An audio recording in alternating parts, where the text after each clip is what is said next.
Welcome to the module, Product Design. Today we will focus on benchmarking for innovation. What will we learn through this presentation? The objectives of this presentation are to apply benchmark activity, to get acknowledged on innovation types. Let's start with a definition of the benchmark. Benchmark is a methodical and systematic activity of comparison that companies apply to face their competitors and other businesses on the market. The objective is to analyze the best practices and to learn from them in a logic of constant improvement. An organization and its products are set in a dynamic scenario. Internalization, globalization and its evolutions makes the markets very complicated to be approached, penetrated and consolidated. Among the variables you need to consider, there are peculiar contextual aspects. Social environment, that is the population, income, employment, geographical distribution features. Natural environment, that the existing protection barriers, the consumer lobbies. Culture and tradition, such as values, institutions, norms. Economic environment, such use and consumption habits. Technology, which is an attitude for innovation, digitalization level, improvement factors, logistic facilities. Policy and legislative power, such competition regulation, consumer protection, commercial distribution regulation, labor regulation, competitors' structures. As far as the competitive scenario, to start you need to investigate and focus on 1. The seller's concentration, 2. The product's differentiation, 3. The barriers to enter a market, financial, technological, legal, cultural, 4. The market clusters. Regarding the seller's concentration, you can face up to different situations according to the number of sellers considered in relation to product's differentiation. You may find a pure competition context, when lot of producers offer similar products, a monopolistic competition context, when producers are competing against each other, but they sell products that are differentiated from one another, and homogeneous oligopoly context, when few producers sell quite identical products, a differentiated oligopoly context, when few producers market products that consumers consider close, but not as substitutes, a monopoly context, when a single producer sells an unique product in the market. Regarding the differentiation factor, you need to think about the role in the market to be played. The main strategies can be resumed in price leadership, pricing policy, differentiation, policy of the wide offer, specialization, niche specialist policy.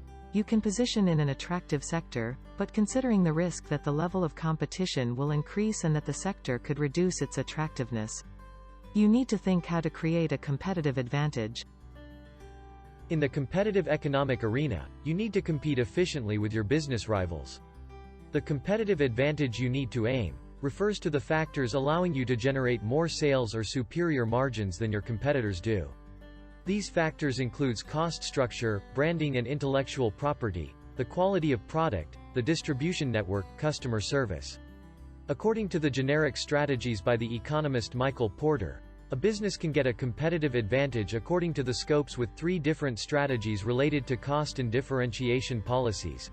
Cost leadership, differentiation, and focus, 2 variants.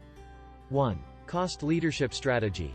The producer applies a strong, low, pricing strategy in the whole market, like IKEA. 2. Differentiation strategy.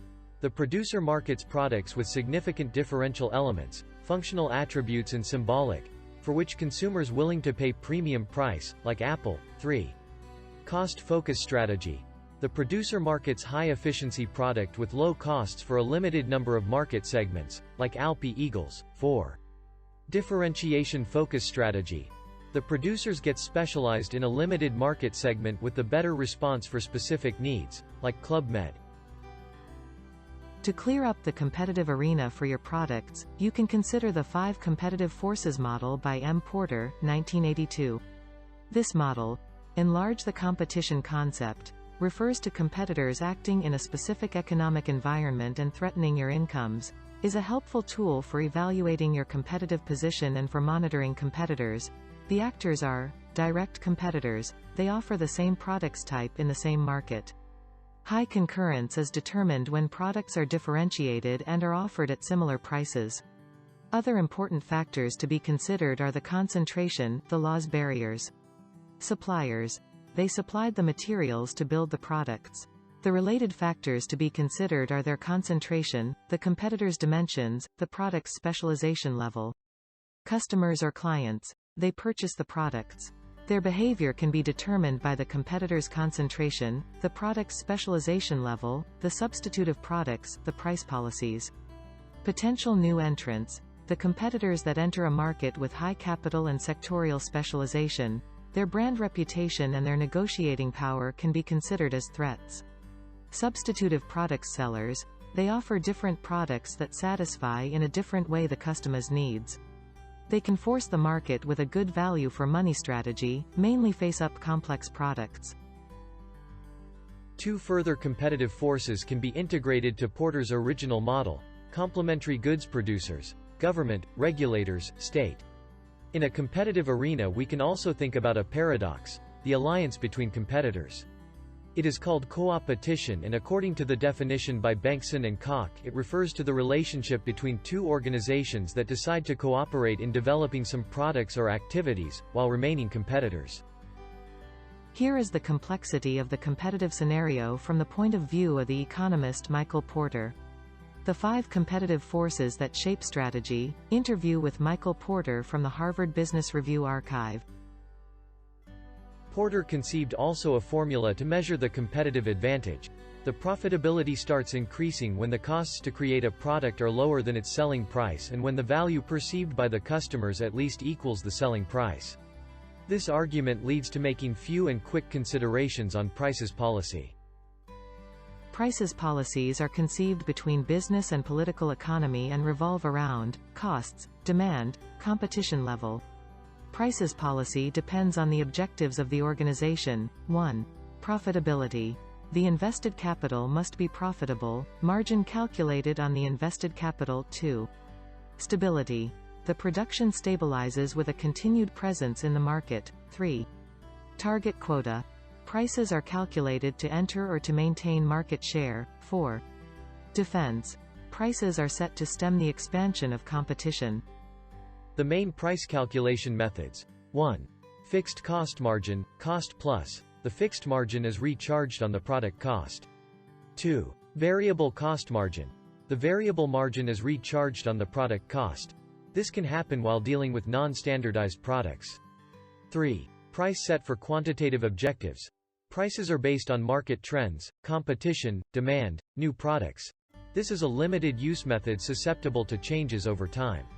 4. Price fixed by imitation. That is to say, the prices are imitated by the competition.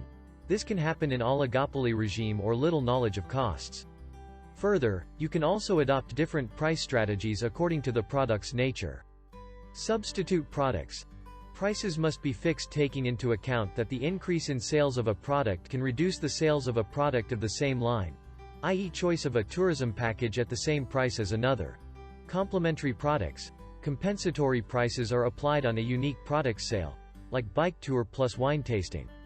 You can finally consider the consumer psychological aspects, value ratio, and fixed psychological prices, such as prestige prices, meaning high price for quality attribution, rounding 00 for avoiding critical figures.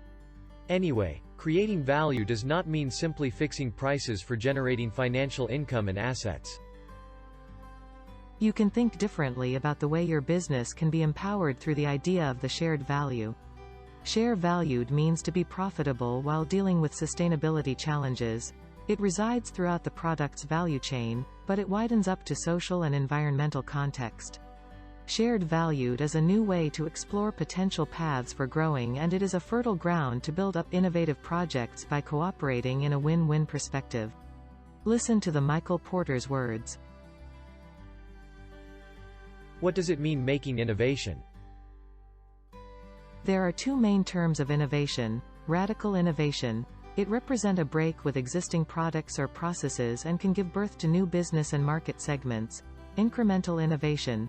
It is a process, product or service improvement related to a specific project or model. Innovation can concern the product, through the creation of new products or the improvement of the existing. the innovation starts for meeting customers' needs in terms of quality, performance and technological requirements. The process and the technology. Innovation in process serves to reduce costs and to improve the existing quality. Creating new business models means meeting in a more effective way the customer's needs. Technology is needed to update existing products, to open to new way of marketing and selling products and to be interactive with customers. Innovation means also to change the internal organization to reach new business goals. The networking, considered as an opportunity for empowering the territory, for opening to new alliances between institutions and private companies, for reinforcing international collaboration. Sustainability, which is declined in business responsibility and reliability and in value added for environment and society. How to innovate in tourism sector. Innovation in tourism can concern the product, through the quality improvement of existing products, through the creations of products meeting the new trends, through the customization offer, the process and the technology, by investing in lifelong learning of tourism operators, by creating specialized professional profiles in order to respond better to the expectations of the news tourism segments. Digitalization and new technologies must applied to promote and to sell tourism products, to strengthen the relation between visitors and operators, to facilitate the tourism experience. The networking, considered as a working praxis between the territorial stakeholders in order not to fragment the offer, as constant involvement of the local communities in planning tourism offer, as new alliances between institutions and private companies in order to optimize financial resources, as international collaboration. The sustainability, which is to be intended as environment respect and preservation by the governance of tourism flux, as attention for the life quality of the locals, as competence and responsibility in running your business. How to be competitive and innovative in tourism sector. Here are a few suggestions. Act in a networking perspective. Have a digital presence strategy, web and content marketing for promotion and sale. Plan a customer relationship management, CRM, policy. Adopt your own sustainability policy.